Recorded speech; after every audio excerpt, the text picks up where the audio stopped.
Being here tonight. It's so great to see everyone here, especially on this cold night.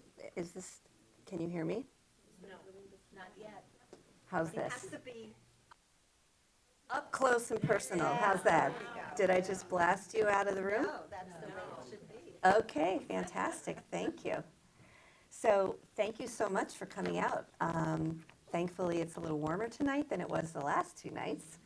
And we've been awakened by winter, I think, but we've been very lucky with a beautiful, beautiful.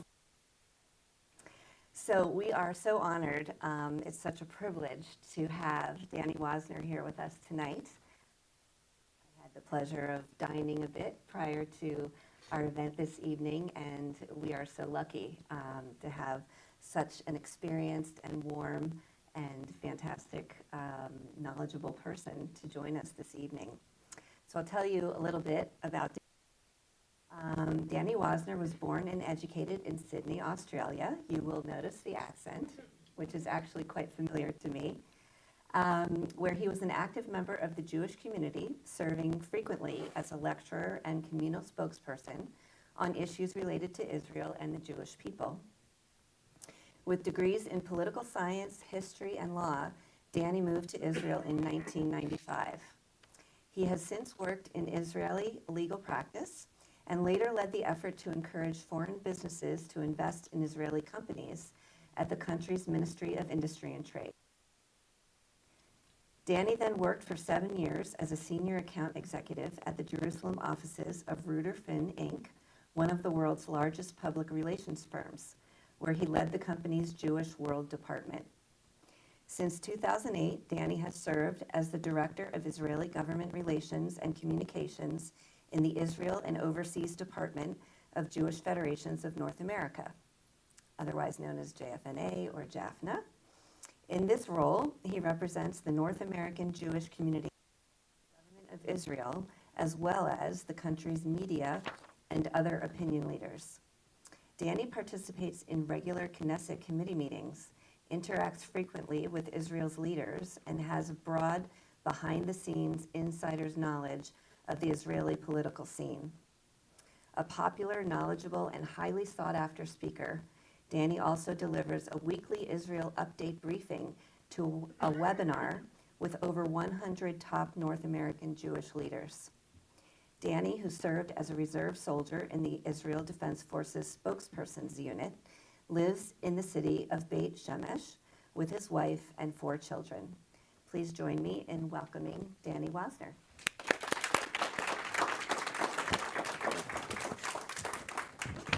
Thank you very much. Good evening, everybody. I'm getting shorter, so I need to adjust the microphone a bit. So yeah, as you heard, I've been living in Israel for 30 years. In fact, tomorrow is my 30th anniversary. I'm here in America, so I don't know if it's counted, but it's my 30th anniversary of moving to Israel. And as you mentioned, I moved from Australia. So I thought I'd start with just a quick story. A long, long time ago, back in the 1950s, there was a delegation, an agricultural delegation of Australian farmers who came to Israel. And it was like an agricultural exchange where they would meet with their Israeli counterparts and they would discuss agricultural techniques and exchange ideas, etc. And on their very first day, they came to Jerusalem, these Australian farmers, to the Ministry of Agriculture in Jerusalem. And they sat in their office with the Israeli farmers they were supposed to speak with.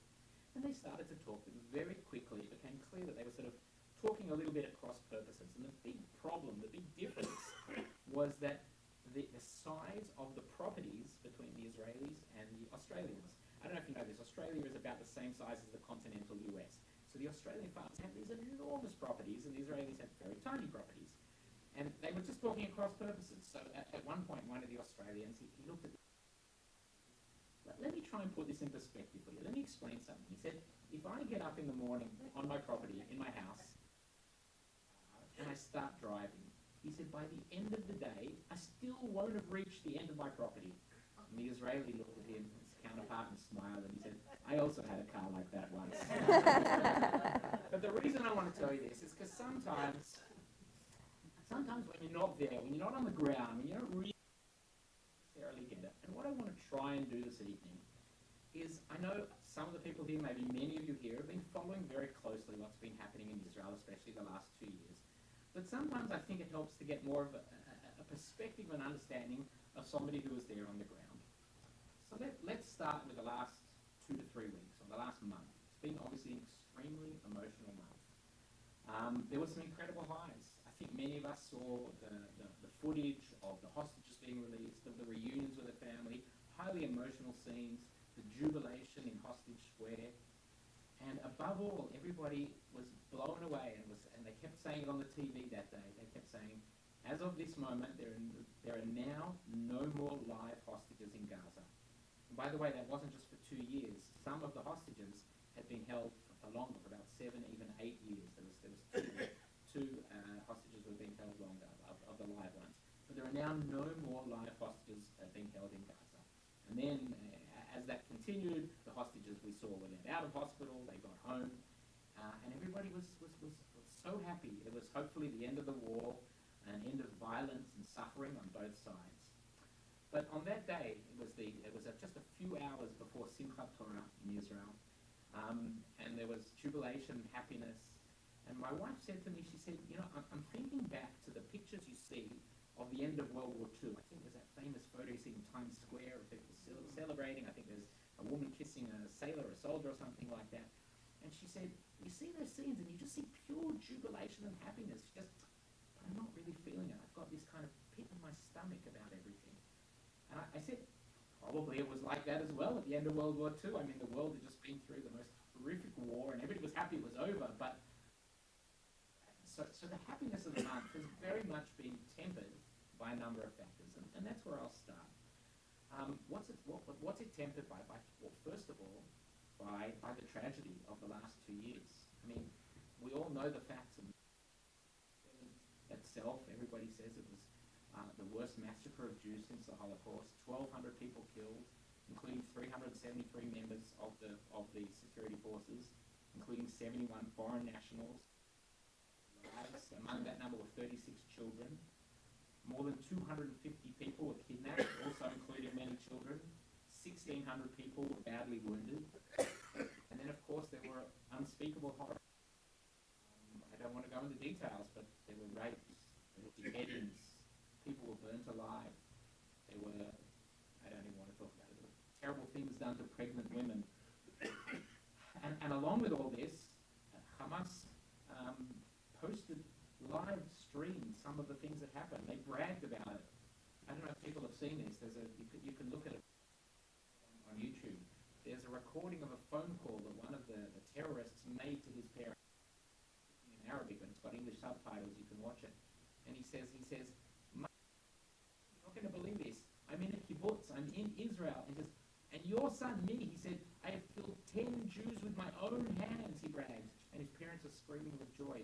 He says, "I'm standing here, and in front of me there's a woman who I killed myself. Your son, can you believe it?" And he's bragging about it. It's something that's almost impossible for us to believe or understand the depth of the tragedy that happened that day. Since that first day, a further 600 soldiers have been killed.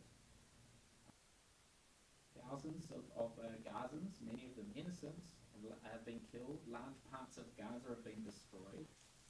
And all of this is tempering our joy. And there are still 4 bodies being held by Hamas. Numbers gone down and down and down.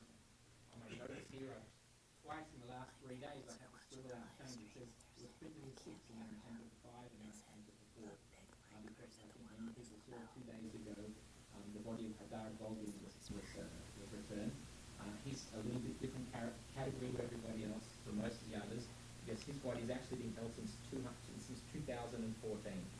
And you see on TV in Israel all the time, his parents, his family have been fighting to get his body back. We can only imagine their anguish. I wrote down the number here, 4,117 days they've been struggling. And yesterday, Hadar was finally had a funeral and was brought forth to rest in Mount Herzl. Sorry, not Mount Herzl, in Farsaba, the military cemetery in Farsaba, who was finally buried. But there are still 4 bodies left. On top of all that, our joy from the last month is also tempered by the fear over what the deal may actually mean. Is Hamas still going to be in charge of Gaza if they they going to be able to threaten Israel again? Was it, in fact, a good deal? Not all Israelis are sure. Opinion polls show that most Israelis were in favor of the deal, of course, because it meant getting the live hostages back. But everybody, even the most ardent supporter of the deal, didn't worry by those questions that I raised. And part of that worry and uncomfortableness, and something that we hear a little bit less about, and that's the fact that all these prisoners were released as part of the deal. 250 terrorists who were serving life sentence for murders, and a further 1,700 Hamas members were all released. And in Israel, the families of the victims of those murders. You can only imagine if you, and they were interviewed all the time on TV, a terrible situation. Excuse me, could we just put this mic on you? Because that one is not being picked up. Sorry. Thank you. Sorry. No, that's fine.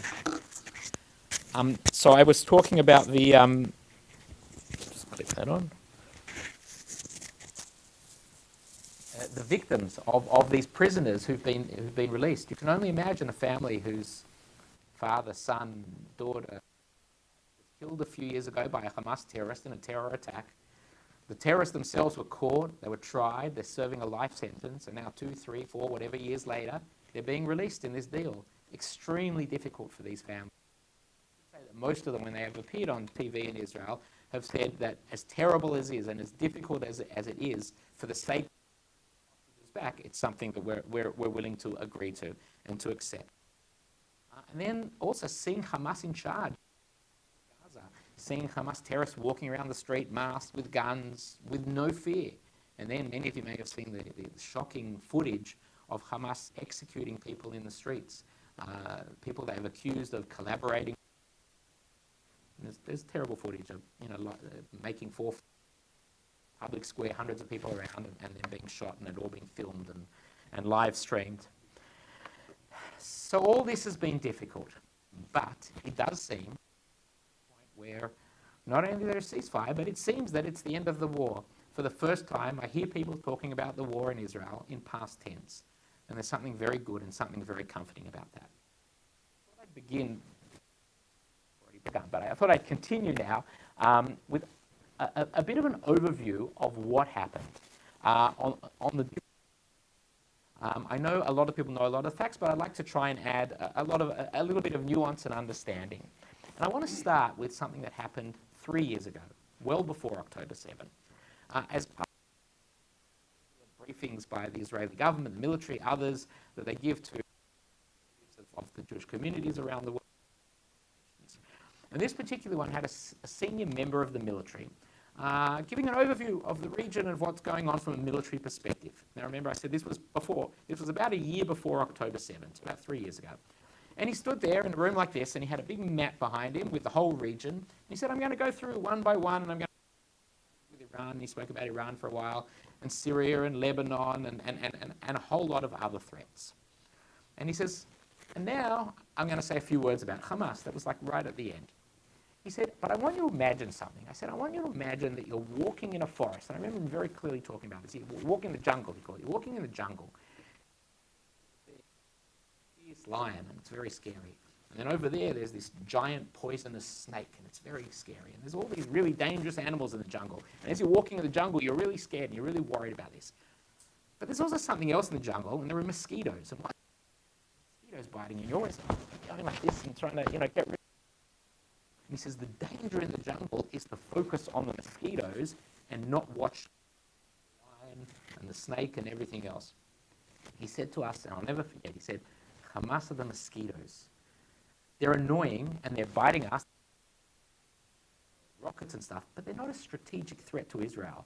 We have to keep an eye on them, but most of the time we've got to focus on Iran, the lion, and on Hezbollah, the snake. Don't worry too much about Hamas. And of course, was a tragic mistake, and it wasn't just made by this person who spoke to us, but it was made by the entire, basically, military and political leadership.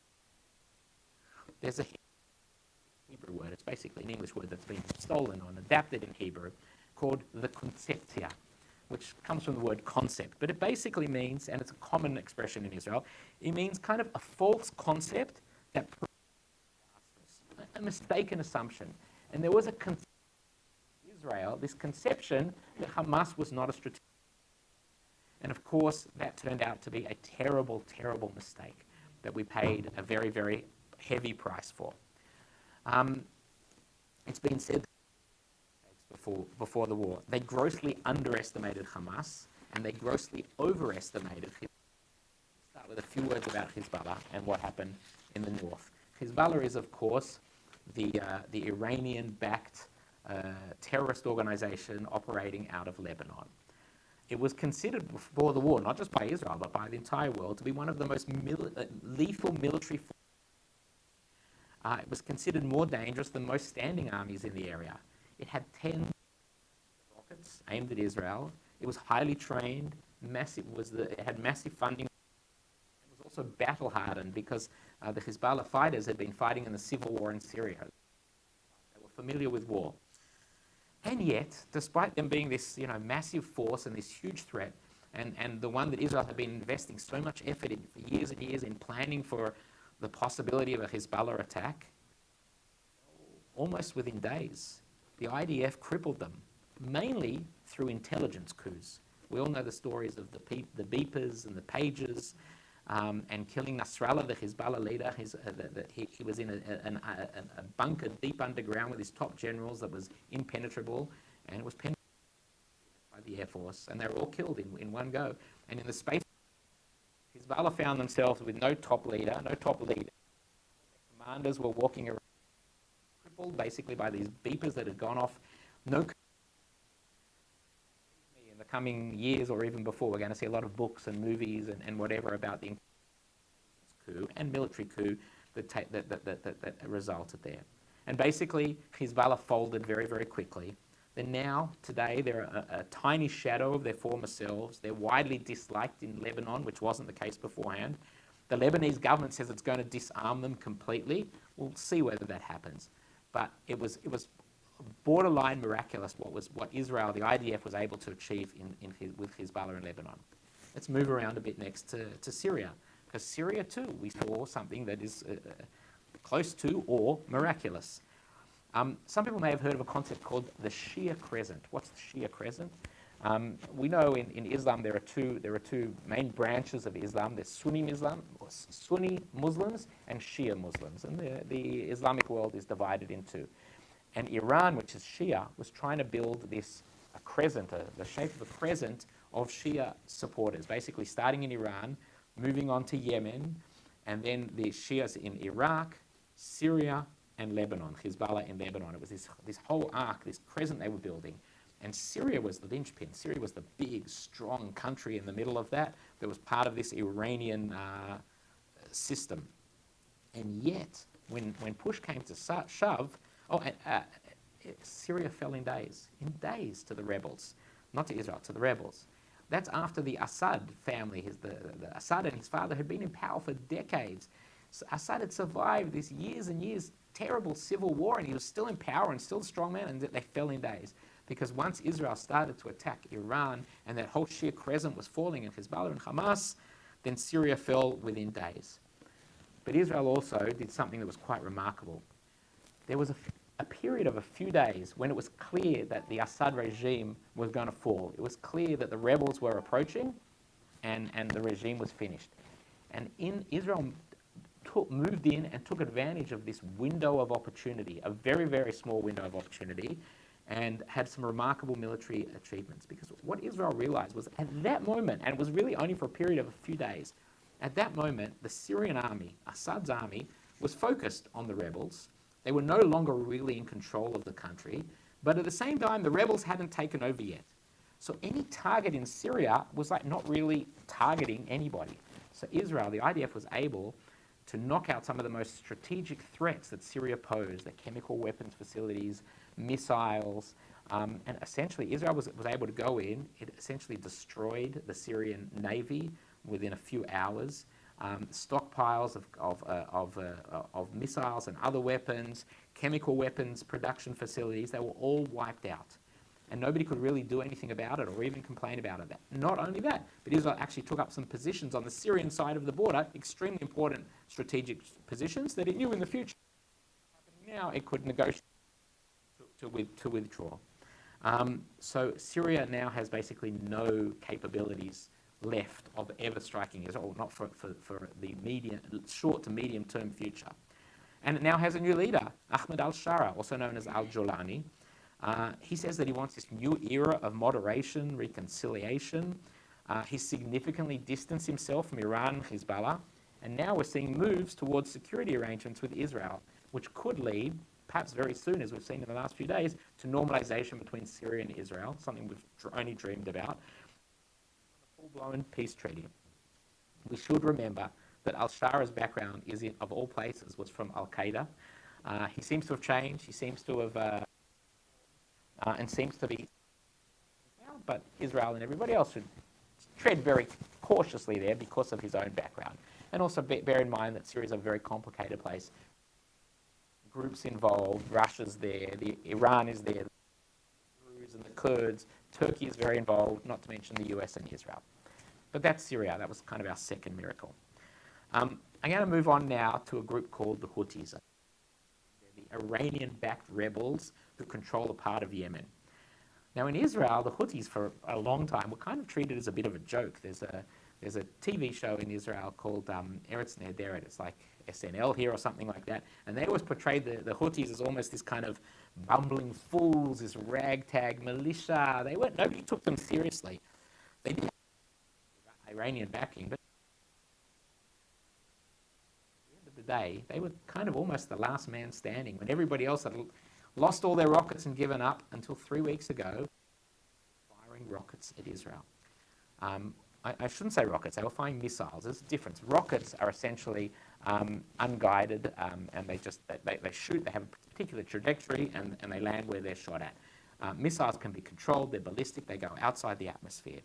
And let me say a few words about those, because on the one hand, thank God, the Houthi missiles didn't succeed in killing even one Israeli the whole war. But they did do a lot of other damage. And what do I mean by that? Well, first of all, one or two of them actually landed, were not shot down, and they did some minor damage. But one of them landed in a field right next to Ben Gurion Airport. It just blew up a few trees, so that didn't matter. But the effect of landing near the airport is extremely significant.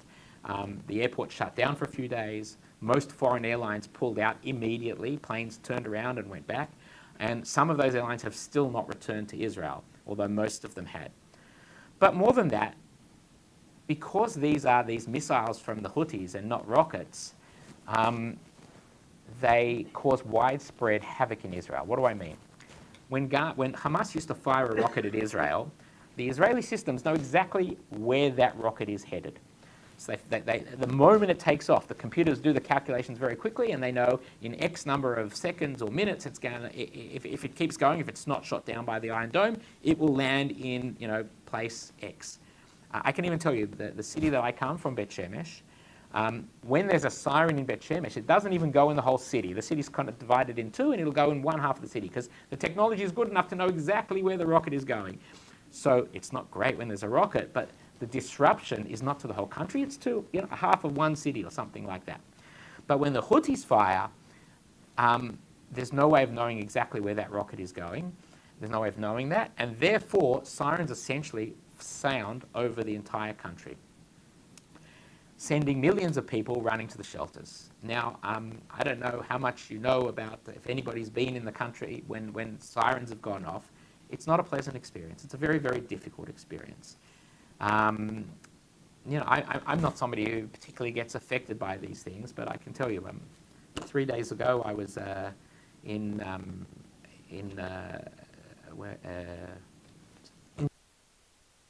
Edison. I was in Edison, New Jersey. I was walking down the street, and a motorcycle went past. It accelerated and went past.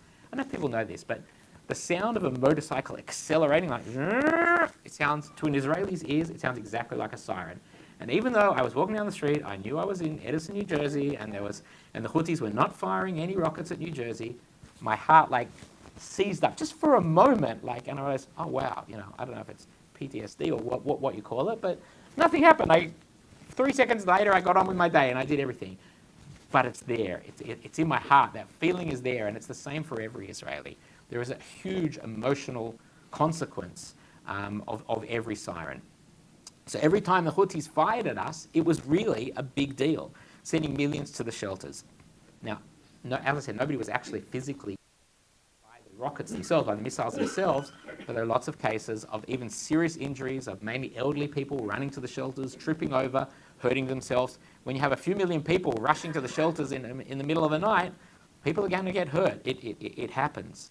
There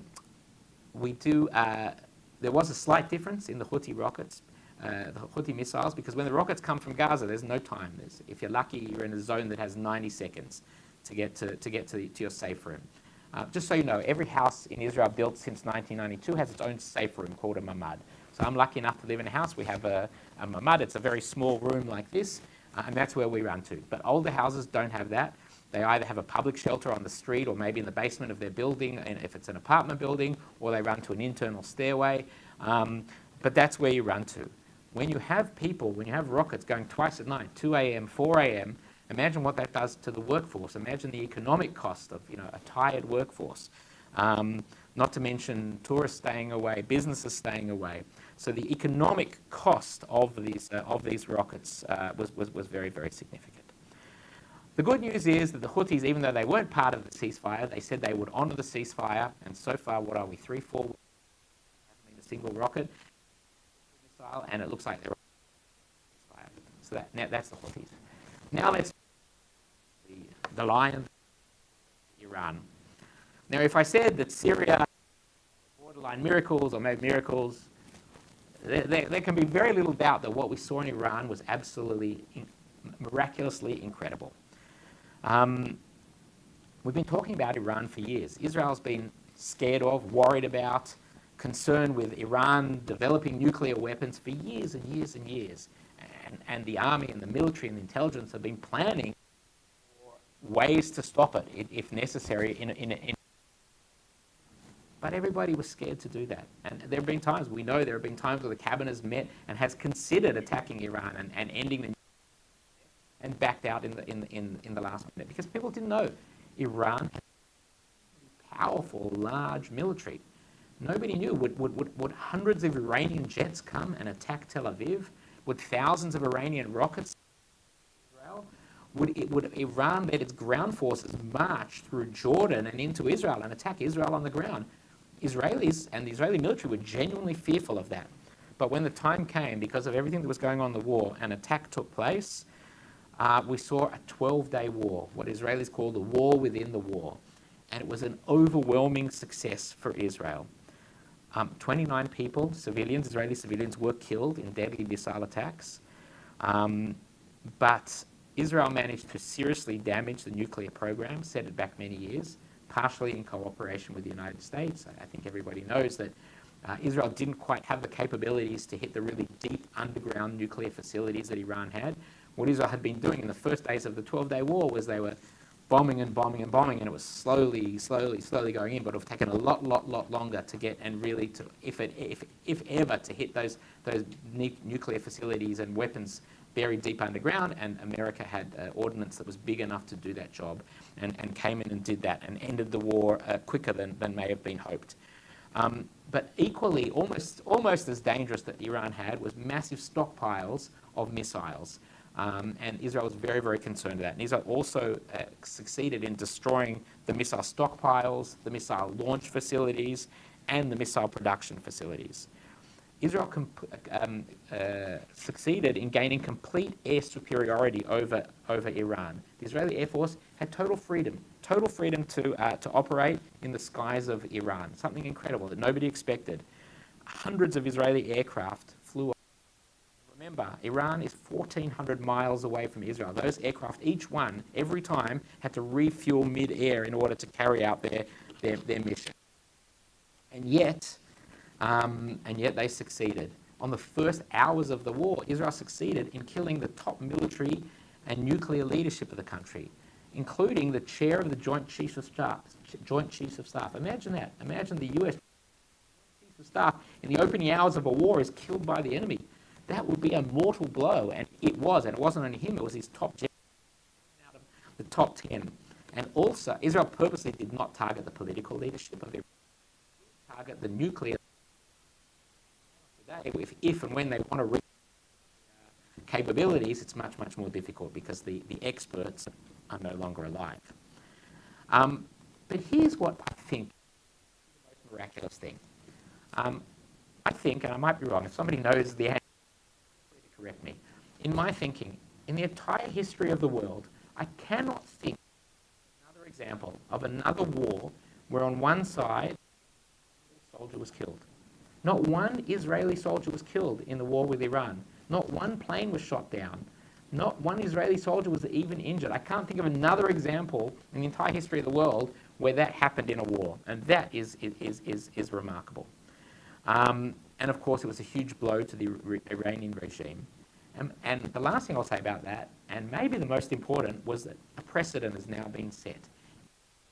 And Iran knows that if something starts to develop nuclear weapons again, that Israel won't hesitate to attack militarily and can succeed in doing that.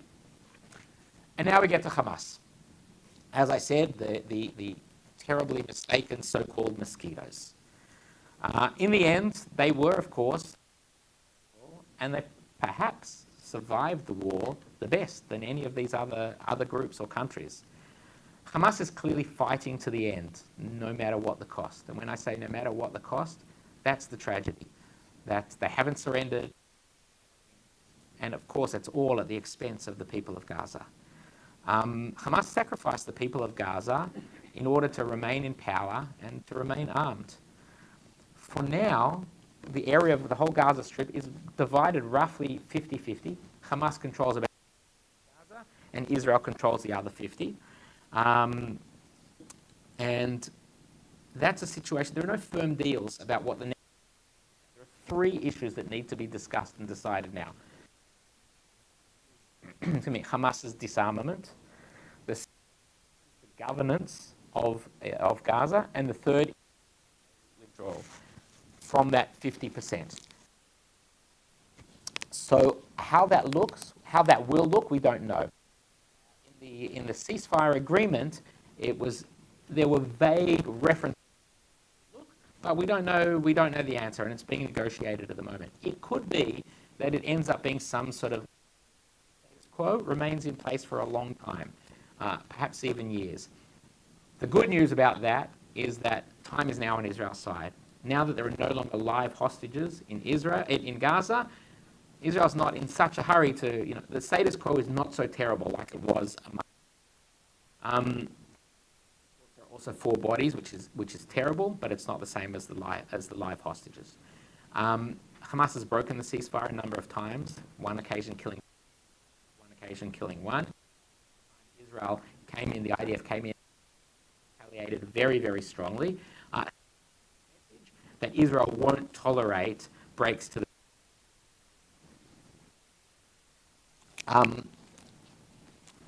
we hear a lot about people throwing a genocide in Gaza, starvation in Gaza, famine in Gaza. But there's a few things when we're talking about the local population, and there can be no doubt that the local population in Gaza has suffered terribly, has suffered incredibly. Gaza has been widely destroyed.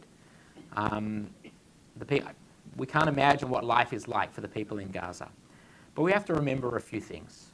First of all, and the most important thing is, who started this war? Israel did not want this war.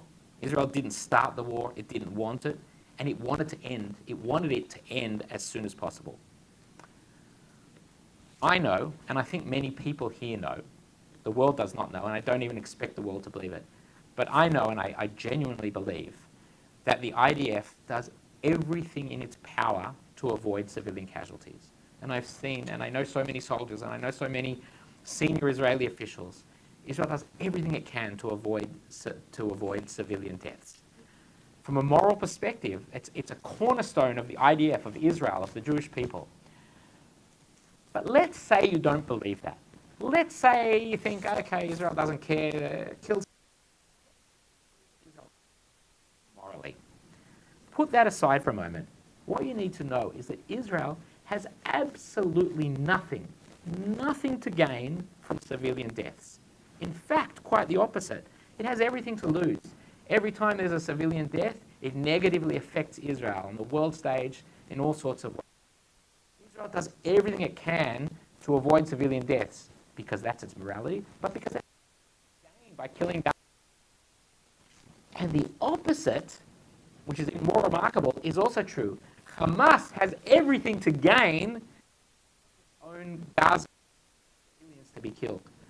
Hamas gains every time a Gazan, God forbid, but a Gazan child dies. Hamas, victory for them. It's a success for them. On the world stage, look at terrible Israel. And for that reason, it's Hamas that wanted the war to continue and never surrendered and never gave up. Even Nazi Germany surrendered at one point. Hamas has never surrendered. If they really believe, if they really think it's genocide, if they really think that a genocide is taking place, if you think a genocide is taking place, you're going to do everything in your power to stop that. You're going to surrender, you're going to release the hostages, everything to end this. But they didn't. A, because there's no genocide, but B, because they didn't care. They didn't care how many civilians died. And that's why they used civilian human shields. And that's why they put their bases in hospitals. Because they didn't care. It actually suited their purposes when civilians died. And I think it's important to not just listen to Jewish voices on this, but to listen to non-Jewish voices as well, to sort of indifferent third parties, especially in the militaries around the world. And you can look up if you want. Somebody like Major John Spencer, a US he's one of the foremost experts on urban warfare. He teaches at West Point. Or the UK's Colonel Richard Kemp. He was the head of intelligence operations in Iraq. And both have said very clearly, they both use the same expression, that the IDF did more than any other army in history to avoid civilian deaths. We also know that lack of supplies, of aid in Gaza has been a problem. But again, it's Hamas to blame for this. Hamas has been hijacking the aid supplies and keeping it either for their own fighters or selling it on the black market. There are very reliable reports from Israel and other international sources that said that basic supplies were always there and continued to get through. There was no widespread famine. Israel facilitated the transfer of hundreds of trucks of aid every day, airlifts to more remote areas. There's suffering. There was a lot of suffering, and I started with that.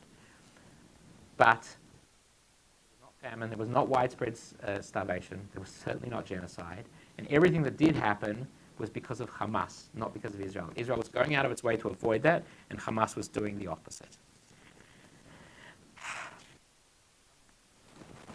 I want to sort of pause that side for a minute, and the last thing I really want to speak about is more from a perspective of the American Jewish community and the global Jewish community, and even Jewish federations.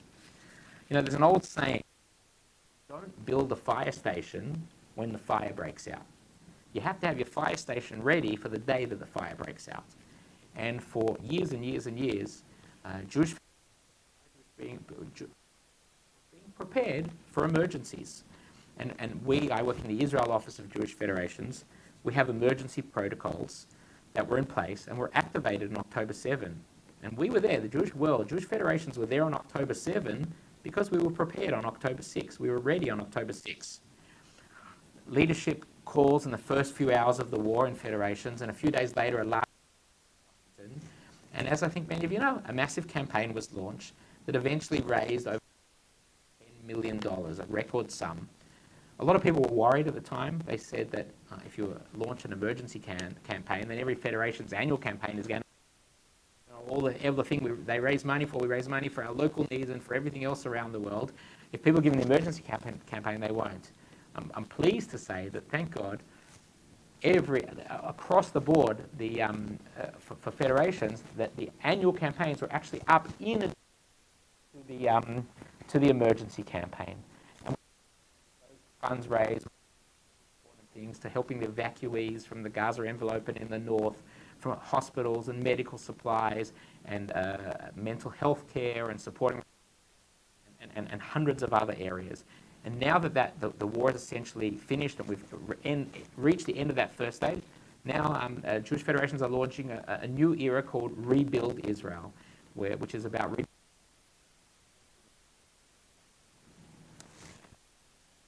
since the ceasefire in the last few weeks, what's happening in Israel. The Tel Aviv stock market is at a record high. The Israeli shekel has gained a lot of strength. Many airlines are returning to Israel. Tens of thousands of reservists have released, and I think that's a very important point. A lot of people don't realize what reservists have done. There's a guy who lives across the road from me, 100 yards from my house.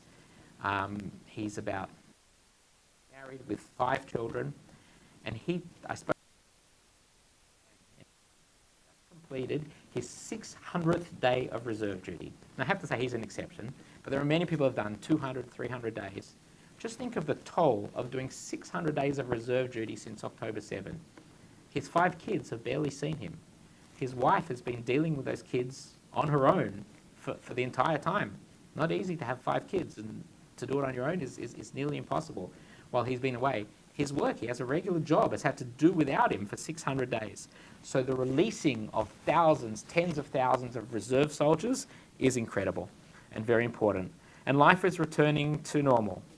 But the bodies are still not all back, and that's an important linchpin. I want to say a few words about my own sort of personal experience, because I think it's important to understand what happened. My own family, thank God, we weren't terribly affected. Nobody in my family was taken hostage. Nobody was killed. We weren't evacuated from our homes. Our kids are not serving in the army, are not old enough yet. Our house wasn't hit. And yet we had dozens and dozens and dozens of rockets and sirens. I told you about our safe room. Our safe room is called a mamad. It's very, very small, our one. The first few weeks of the war, I have 2 daughters and then 2 sons. The sons are the youngest. My 2 sons, they refused to leave the mamad. For about 2 weeks, they basically didn't leave. They wanted to sleep in there, so we didn't have room even to put 2 mattresses down. So we've got these small sort of camping mattresses, and they slept on the floor there every night. But you're not always in your house when a siren goes. I've been, driving down the road, and you stop and you basically knock on somebody's door. Can I come into your mamad? And you say yes, of course. They let you in, and it's kind of awkward moment. Hi, I'm Dani. Hi, thank you for letting me use your shelter. And a lot of people make friends that way, meet new friends. But we've pounded on neighbours' doors. Sometimes you're not in an area where there's any shelter. You lie on the south side of the road, and you lie and you put your hands on your head, and you hear the siren, and you almost every you hear the Iron Dome or whatever it is, very, very loud booms, It's very, very scary. And Israel's a small country, not just physically, but everybody knows everybody. Everybody knows somebody. I can tell you my daughter has a friend of hers in her class at school. Her brother was Elia Cohen, one of the hostages. So we had a particular connection to Elia Cohen. I'll actually just say a few words about his story. It's just one example. Every hostage has incredible stories. He got out after 400 days, Elia. He festival, and with his very long-term girlfriend, they were about to get engaged, and they were there, and the shooting began, and his girlfriend was shot in the foot, and she fell. She collapsed on the ground, and as she fell, another person they don't know was next to her. A guy was shot and killed, and his body fell on top of her. Which is horrific, of course. But she explained that in just a moment of clarity she felt, she realized everybody's dying. What I need to do is play dead. And she lay there. She only was shot in the foot. It's not a terrible injury, but she had somebody dead on top of her, and she lay there. She ended up laying there for hours like that, and it saved her life. But while she was there, she saw Elia, her boyfriend, her almost fiancé, being kidnapped, and he was taken into Gaza. After 400 days, Elia got out. And we've all seen the footage of the reunions, amazing footage, and you see him and meeting his parents and hugging, and it's incredibly emotional. And then a few moments later, the door opens, and his fiancée walks out, or his girlfriend walks out. And he didn't know she was alive. He had assumed the whole 400 days that she was dead, and his jaw drops in his face, and he can't believe that she's still alive. I'm pleased to say they just got engaged about 2 weeks ago. So we know that. We know people, we have friends whose house in Tel Aviv was hit. And perhaps above all, most of our friends have kids in the army. Many, almost all our friends. I'm at the age where people have kids, who are 18 to 25, and they're all in the army. And a lot of our friends they don't anymore. They had signs on the door. They taped up a little sign on the door that said, "Please don't knock," because everybody knows what a knock on the door can mean, and there's nothing they fear more than a knock on the door when their children are in Gaza. So they say, "Please call ahead if you're going to visit." You can't imagine what those people have gone through in the last 2 years with their children. Many of our friends with their children in Gaza. And then, of course, there's the people in our neighbourhood whose sons fell in the war. The first in our neighbourhood was, I told you I live in Berkshire Blvd. We live in a neighbourhood that's very, very heavily English-speaking. Everybody's American, British, a few Australians like us. We all know each other, everybody's friends. And one of the families lived just down the road, the Gedalia family. Their son Yosef fell on October 7. It was the first one. It was terrible. It hit us all very, very hard. Not everybody can go to a funeral, can go to these funerals. And so what happened was on the night that he was, sometimes in Israel, funerals often happen at night. The night he was buried, just shortly after October 7, it was announced, and this happened at every funeral later on, that the family would be leaving their house at whatever time it was, 8 p.m., and people should come and line the streets from their house to the entrance to the city. And thousands of us came out that night. We sort of hesitated. We decided to take our children because we thought it was important for them to see. We all stood there with flags, with Israeli flags, lining the streets. It was this eerie, terrible feeling, slow, mournful tunes. It was a horrible experience, but it was important to do. And then, of course, the army sends like a minivan for the family to drive them. And it starts to slowly go down the road. It actually had a police escort in front. And as it came past us, you could see out of the window, and I saw Yosef's mother looking out the window, looking at all the people with the flags. Obviously, tears pouring down her face, as they were of everybody in the audience. And she went like this. I remember she made a heart, and people did it back. And it was a horrible time. It was a horrible moment. But there were positive things. There were positive things all over the country. And there are so many thousands of these like little stories that happened that I'm just going to mention two that happened in our community, just as a tiny example. So one was a few weeks into the war. One of our neighbours, whose son is also in the army, he got a call. The mother got a call that said from her son saying, "I'm coming home. I'm coming home for 12 hours." It was a Saturday night. Said, "I'm coming home. I'll be home about 10 p.m. and I got to but I'm coming home." Her mother's great. Like, "What can I cook you?" And he said, "Schnitzel and whatever." And he goes, "But more than anything, can you please wash my uniform? Make sure the washing machine's empty, and so you can wash my uniform." And then the mother heard in the background one of the other soldiers, "Oh, can you take my uniform? Can your mother wash my uniform?" And so she said, "Yeah, it should be able to fit too." And she said, "You know what? If there's anybody else, like, let me know. I'll see if any neighbours can maybe help out." So she sent, there's a WhatsApp group of the whole community, and she sent a WhatsApp around. "My son's coming home. Can anybody volunteer and wash some uniforms?"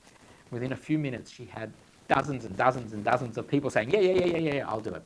So the son went around and basically showed up with like 50 uniforms from everybody, in his area on the base. And that night, you could almost hear it on the street. Everybody on our streets, washing machines were going all night. And the instructions were you had to give them by 6 a.m. they had to be on their front door. And it just turns out everybody wanted to do something and jump in. Some of you have been to Israel. You may know the Aroma coffee chain. So the Aroma in my town in Bet Shemesh, for the first year of the war, it shut down. It closed its doors, a cafe chain. It closed its doors, and instead it became a volunteer hub. And my mother-in-law and all her friends, they would go there every day, and lots of other people. They had like an assembly line making sandwiches for sausages, and one person put down the bread, the next person put down the cheese, and this and that. The next person wrap it up, and the last person would write a note to our brave soldiers, thank you. And then somebody would drive these out to bases, and it went on for a year. And the cafe just closed its doors and did this. I want to end on a positive note. My kids often talk about Gen Z and Gen X and I don't even know what they all are. Sometimes you see lists of all the gens. And the one at the top, the first one you see is the greatest generation. I always thought that's an amazing expression, the greatest generation. But they really were. The greatest generation was like my grandparents' age, the people who fought World War II. They saved the world. They really were the greatest generation. Incredible to think of. It's an accurate label. I was always even a little bit jealous, today it is TikTok and this and that. Like, how can you compare that to those guys? But I genuinely believe that we've seen in Israel today, a new greatest generation. We've seen these people, these young kids, going off to Gaza, sacrificing everything, sometimes making the ultimate sacrifice and doing amazing things. On October 7 itself, the first one, the neighborhood I live in is a religious Orthodox neighborhood. There's not a single car on the road on Shabbat, or there's also Simchat Torah, nothing. On October 7, we saw all these guys running out of their houses. I was in the synagogue, and the rabbi made an, it was clear there were sirens, and we were running, and it was clear that everybody knew something very, very big was going on. And the rabbi said, we're going to cut everything short. Within 10 minutes, we're finished. We'll do very, very quickly, and everybody goes home. And he said, everybody who's in the army, he said, because normally nobody would use a phone on Shabbat. He said, I'm telling you now, turn on your phones. Go home and turn on your phones. And then I saw people on the street, these young guys coming out, many of them for the first time in their lives, getting in a car on Shabbat and running off. It really was the greatest generation. 2 weeks ago, one of the hostages who got out was a guy called Eitan Moore. He got out, he spent 2 weeks in hospital, and then he was sent home. And it happened to be that where he lives is a town just past my own town. And word got out that he was coming home, and he would be driving past our town. So, once again, our whole town came out to the streets, and we lined the streets with flags, but this time for a happy occasion, to see Eitan Moore coming past. And he came also with a police escort, and everybody was standing there waving flags and crying and dancing and screaming for joy. It was an unbelievable moment. And incredibly, as he drove past, like the crowd, we saw him through the window, and he smiled and waved, and he went like this. And it was such a closing of a circle. It was such a different heart and such a different moment, and it was incredible. And on the 2 weeks before, when the last 20 hostages go out, also sort of spontaneously, everybody in my town gathered in sort of a town square, and they were singing and dancing with flags, and it was an incredible moment. One of the local rabbis came with a big shofar, and he stood up and he said, the shofar is also used to proclaim freedom. Today, freedom. And he blew this huge shofar. And that night was Simchat Torah, exactly 2 years since that terrible day. And despite the fear, the sadness, the contemplation of the future that I've spoken about, at that moment, everybody was simply overjoyed that the hostages were home and maybe the war is over. For 2 years, we all promised that we will dance again. Whether it was the survivors of Nova, those celebrating the reading of the Torah, Jews around the world, we all promised we will dance again. And that night, Simchat Torah of 2025, with the last live hostages home after more than 700 days, we certainly did dance again. I'm Israel Chai. I'm happy to take questions. I spoke a little bit longer, and I apologize for that, but I'm happy to take questions if anybody has. And also at the end, if anybody wants to speak to me, I'm around and happy to do that. Yeah. Do you have any comments on what the rest of the Arabic world might do to deal with Hamas? So most of the Arab world doesn't love Hamas. Qatar is a fan of Hamas, and Iran, of course, is. That's not part of the Arab world, but Hamas is not very popular, and I think most of the Arab world see them as a problem, as a pain. Countries like Egypt are scared of their influence in Egypt and that they may threaten the Egyptian regime itself, and similarly in other countries. At the moment, there's a lot of pressure on Hamas to leave, to get out of power. I think there's a hope that we will see some sort of Arab force controlling Gaza, maybe Egyptian troops from the United Arab. Those are troops that could be acceptable by the local population because they're also Arab, but also friendly enough towards Israel. They both have peace treaties with Israel that Israel can tolerate those troops in Gaza and without threatening. The Arab world wants to see Hamas gone, but they don't want to push them too hard. And I sad to say, but in Gaza and in the West Bank, Hamas is extremely popular still. Every poll shows it, that if there were elections in the West Bank, that Hamas would win and Abbas would be out of power. So yeah. Do people still support the current government? In Israel, the Israeli government? There's been a lot of times when they haven't, and I think no one has changed. So you know, there are opinion polls, and there's the most important opinion poll, which is the one today.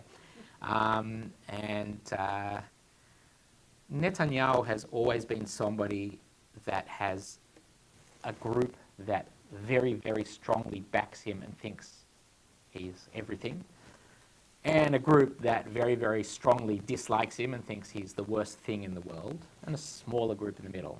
Not unfamiliar to an American audience, I would say. Netanyahu has gone up and down in popularity. The terrible, tragic thing that I'm going to tell you is that opinion polls show that if there are elections held today, it will be a stalemate. And why do I say the terribly tragic thing? Because that's the last thing Israelis want. Israelis want a result. And it's, you know, we have a different system in Israel. The American system, you know who won the presidential election. You know who the president's been the moment the votes are counted, except for one exception where there was court got involved. But generally speaking, you know who won the election. In Israel, you don't know it because you've got to build a coalition. And sometimes it doesn't work, and sometimes you go to another election, and occasionally you go to another election, another election, and it's disastrous. And the country is stuck when that happens. Nothing can happen. No legislation passes. Nothing goes forward. It's this terrible situation. And I think even people who don't want, you know, who don't want the other side, whoever that is, for them to win, they'd rather that than this stalemate. But at the moment, polls show today that things are very, very close. In Israel, we do not have fixed terms, and we. In other words, somebody can keep, if they keep getting re-elected, they can keep getting re-elected till the day they die. But also we don't have fixed terms. So there's certain things that can trigger elections. One of which is 4 years is up. And 4 years is up in October 2026, so just under a year away. So there must be elections somewhere between, we don't know when they'll be, depends on developments.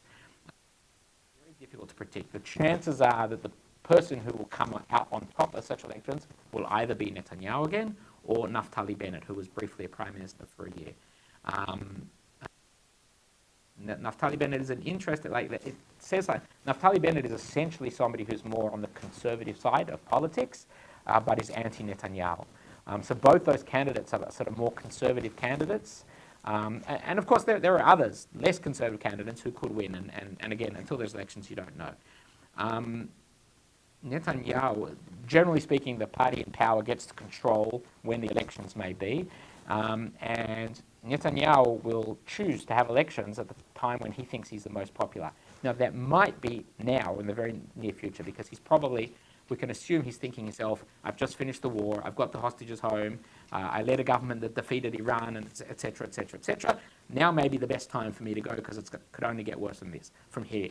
Or he could say, well, I'm really hopeful there's going to be a normalization treaty soon with Saudi Arabia, or there's going to be other good things coming up, and I'm going to wait for that. Or the economy's going to bounce up post-war, and I may wait for that, because that'll be the best time for me to go to elections. We don't know.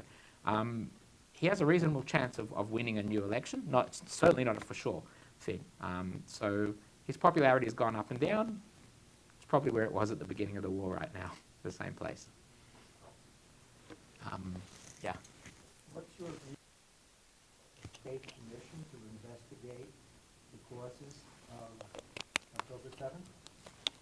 Listen, absolutely, people have to be held accountable for what happened.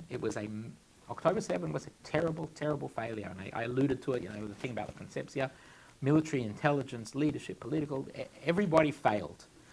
The fact that October 7 happened. The IDF has already, has been, since quite soon after October 7, has been conducting internal inquiries, most of which has already been released, has finished and released, and they've drawn very harsh conclusions about themselves. But the question is the government. Who and when will the government be investigated? And it has to happen. In a democracy, you can't let things like that happen without being properly investigated. There's a lot of debate at the moment what the form of the investigation will take. I won't go into details. There's a government commission of inquiry, a state commission of inquiry. They have significant legal consequences. The bad news is that whatever happens, these things are very, very slow process. They call witnesses, and they take a lot of time, and they're retired judges, and they take years to write up the report. The bottom line is, you know, even if Netanyahu wins a few more elections or something, by the time a report comes out, it's probably going to be irrelevant.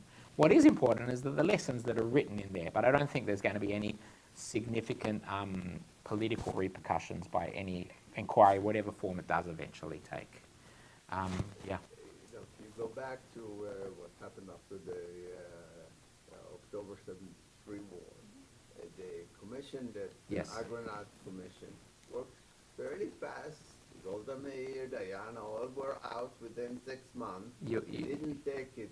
It might. are correct. After the Yom Kippur War, If they do the right thing and have a true independent commission of inquiry, not the government appointed and so on, that can drag their feet and play the you are same correct. tactics, The post-73, Netanyahu will be out of job before the election in October next year. Problem is, I don't think anybody believes a commission could happen before the next elections, well, but it could be not long after. I agree. problem. Yes. If the will of the people in Israel prevailed, such a commission would have happened a year ago. Not, Right. And we should say that the other people in charge on October 7 are all gone. The defense minister is no longer defense minister. Exactly. The head of the Shin Bet is no longer there. The head of the Mossad is no longer there. All the people who really... Now the political. Well, no, even the defense minister, who was a political leader, is no longer the defense minister, but the prime minister is certainly still standing. Yeah. You were talking about sort of the lions and the mosquitoes, what to pay attention to. What can you say about the declining support for Israel in European countries and the protections for Jewish people there? And also on the borders, how reliable is the relationship with Egypt and Jordan? Like, are those really borders that Israel can pay less attention to, or? So I'll just start with that second question first. Look, Jordan and Egypt have had peace treaties with Israel for a very, very long time, with Egypt since 79, with Jordan since 93, I think it was. They're not great peace treaties. The Abraham Accords with the United Arab Emirates is a completely different ballgame. I was in Dubai a year and a half ago. Me and my sons walked around with kippah and our tzitzit out throughout Dubai. I never got a single word, like unthinkable 2 years ago. You walk down the street, you hear Hebrew. There's Israelis everywhere. You don't hear that in Egypt. No Israelis go to Egypt. You don't see an Israeli in the street in Cairo or in Jordan. I have an uncle who a few months ago there was a problem with his flight where he had to leave Israel by going through Jordan. He went overland to Jordan and whatever. And at the border, he had his talit in his bag, and they confiscated it at the border. They said, we don't allow Jewish symbols in the country. It's in Jordan. I'm not making this up. And I've heard it many, many times. You can't go into Jordan with things like that. There's no in Egypt. Nonetheless, both of those countries have a significant strategic interest in their peace treaties with Israel.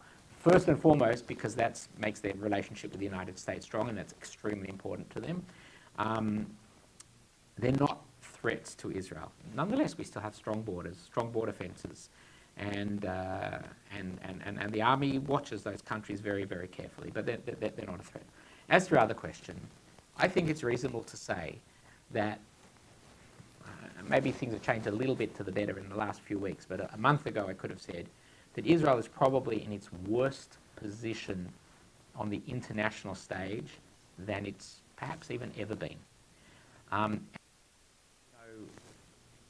The countries in Africa or countries or whatever, or the Arab world that's coming out against us, some of Israel's best friends in the world did remarkable things.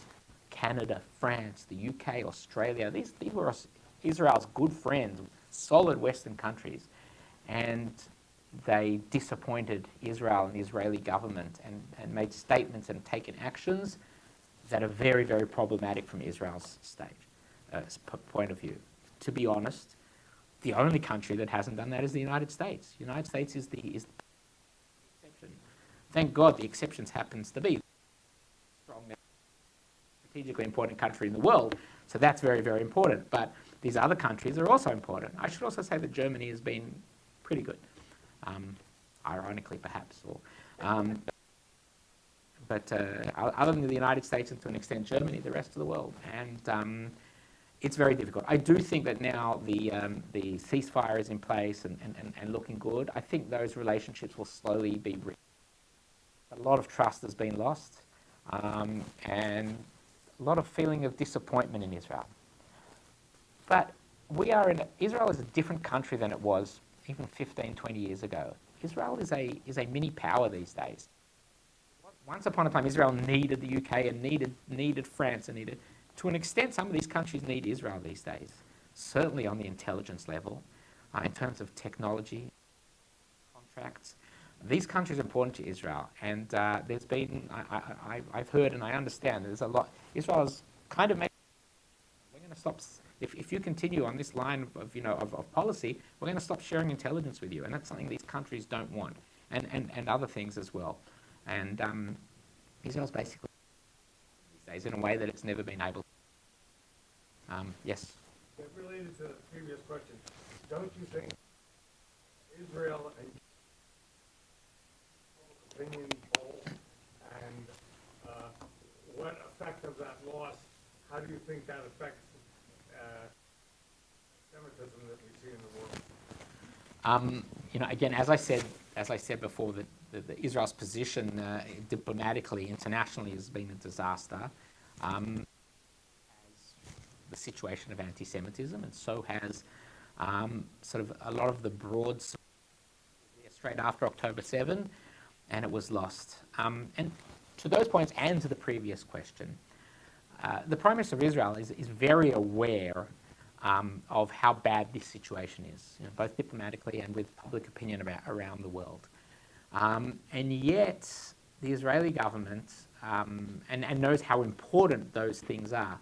But and Netanyahu said this publicly. He said, I understand what's going on and I understand how terrible it is, but the decisions I make, first and foremost, have to be security interest for Israel. And the war continued until it didn't, because the cabinet made decisions that the Israeli government felt needed to be made. And often, I know it came up in cabinet, they say, if we do this, the world is going to go crazy. And the response would be, it's a price we have to pay, because if we don't do this, our civilians are going to get killed, the rockets are going to continue, Hamas will rearm, Hamas will be able to attack us in the future. So it's a steep price that Israel had to pay. I think that so many in world opinion are incredibly misguided. It's almost impossible for me to understand, what some people are thinking. And a lot of this started, I started by saying I was from Australia. On October 9th, 2 days after the October 7, 2023, there was a huge protest outside the Sydney Opera House, the famous Sydney Opera House, pro-Palestinian protest. Thousands of people there. And they chanted, gas the Jews, gas the Jews, gas the Jews.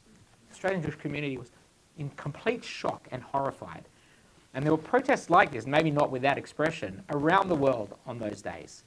On October 8th, Israel hadn't shot a single bullet in retaliation. No Gazan was starving. The only thing that had happened on October 8th or 9th or then was that Hamas had attacked Israel, and yet these protests had already started. It suggests to me that they are not a result of Israel's actions, because Israel hadn't taken any actions at that point. And it's a sad fact. There's many philosophers greater than me have discussed why there is anti-Semitism in the world, and nobody has an answer, a real answer. Yeah, I don't know how long you want to go or how many questions. Maybe this is the last. Okay, I would just say two things. First of all, you've been here a long time, been very, very patient. If anybody feels they're tired and they want to leave, I won't be at all offended as we continue. And also, anybody wants to ask questions afterwards, I'm happy to stay around as long as you want.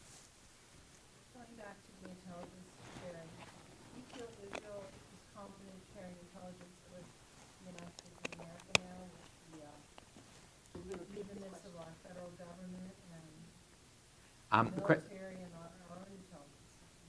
Right. The question is Israel currently comfortable with sharing intelligence with the United States? The short answer is yes, I believe.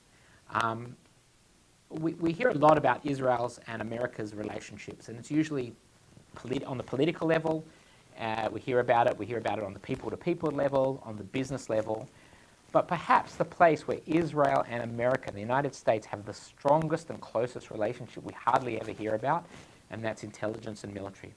You can go to IDF bases, many times I've seen it, in anywhere in Israel, and you'll see like a US Marine walking around, with their US uniform, exchange or whatever. You can go to West Point or I don't know whatever, and you'll see Israeli IDF soldiers in uniforms. The military, none of us will ever see because, intelligence, none of us will see because we're not in intelligence, but the intelligence cooperation is incredibly, incredibly close. And both sides really, really appreciate it. The head of CENTCOM is always arriving in Israel and knows the Israeli military inside out. And those relations are good. And they're usually not dependent on the political leadership in either country. So with that, and there's one thing that I didn't say, and I think it's very, very important to say, and with this I'll end. I mentioned the national campaign and the $910 million that was raised, but I actually had in my notes for some reason I skipped over. The same period of time, something else took place here in America, and that was the rally for Israel in Washington. I think it was called the March for Israel on the Mall. I think it was about a month after October 7. 300,000 people showed up on the Mall in the largest ever Jewish rally or rally in support of Israel in the history of the United States. You all saw the pictures with 300,000 people waving flags and another 200,000 people watching it live on TV. Watching it live on the internet. But in addition to all that, it was also carried live on Israeli TV, and it was front pages in Israeli newspapers. And it was an incredible moment in Israel because for 6 weeks or whatever it was after October 7, we were all feeling pretty bad and pretty alone in the world and pretty scared, very, very scared. And suddenly 300,000 people in the most powerful place in the world between the White House and the Capitol, flooded with Israeli flags and flooded with our Jewish brothers and sisters around the world saying, we're here and we support you. And it was an incredible moment. And I think for the first time in that moment, Israelis felt we're not alone. And so maybe I'll end with thank everybody here and to thank the American Jewish community, because I think the American Jewish community has stood by Israel politically, emotionally, financially, since October 7 and well before. And I think that's really, really important, and we know it, and we feel it, and we appreciate it. So thank you, everybody, and I'm